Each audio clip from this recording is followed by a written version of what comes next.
Hi, this is Becky with Icing on Top Becky's Cakes, and today we're going to make candied strawberries. I'm going to put half a cup of sugar and half a cup of water in a saucepan on high and keep mixing it so that nothing burns on the bottom. And once it comes to a boil, you can take it off the stove and set it aside until it comes to room temperature.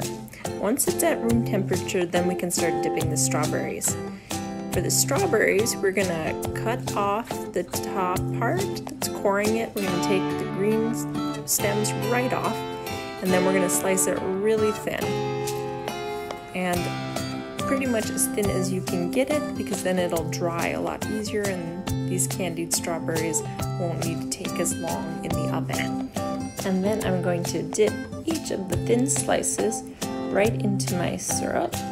Drip it a little and then put it on my baking sheet.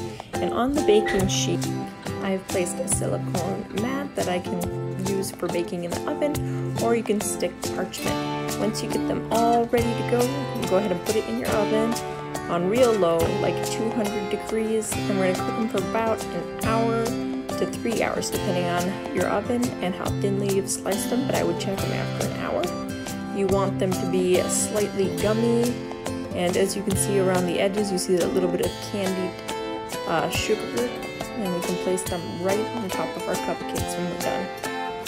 If you want to know how to make the strawberry buttercream, please check out that tutorial. And thanks for watching today, and please subscribe to my channel.